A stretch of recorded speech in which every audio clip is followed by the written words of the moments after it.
Hi everyone, so it's me again for the discussion. So for today's video, narapin natin to metalic glue ng Twintastic science page. So let's get this started. So yun guys, ito yung mga kailangan natin. Kailangan natin ng container, ng pang-mix, ng syempre yung metallic glue, and then yung last one, activator. Ayan. So, ayun na, mag-start na tayo. Ayun. Yung first is mag-add na muna tayo ng metallic glue.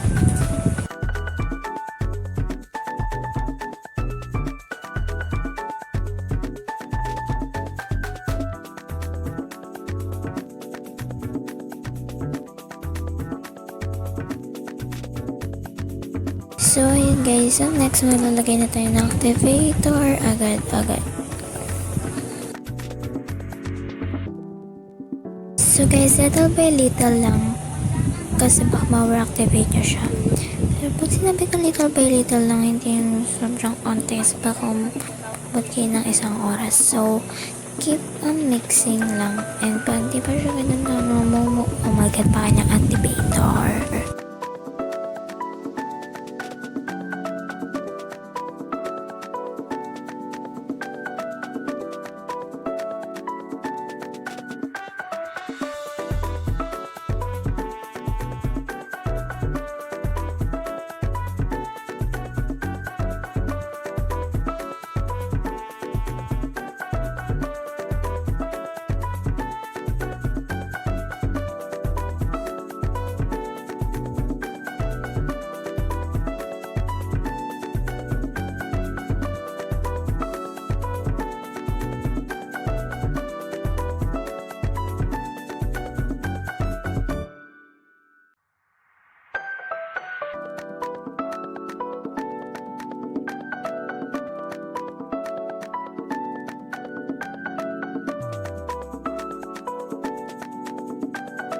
Ayun guys, pag hindi na siya na ticket sa bowl nyo, pwede nyo siyang i-knead.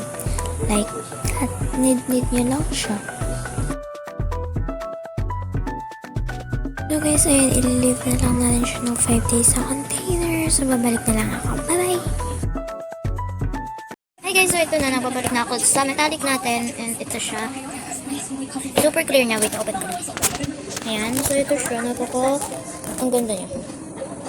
Focus, ayan, focus, ayan, diba? Nilaro ko na siya, and maganda siya, sobrang ganda ng texture niya, ganun. Ngayon, 5 days ulit. Ay, actually, wala pa naman siya nababaw. So, ngayon, is linggo na ngayon.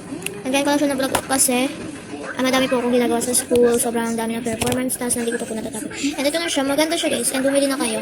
Sorry din, hindi ko na siya malalaro ngayon kasi stitchy siya, and napakadikit, ayan o, diba? Kita nyo siya.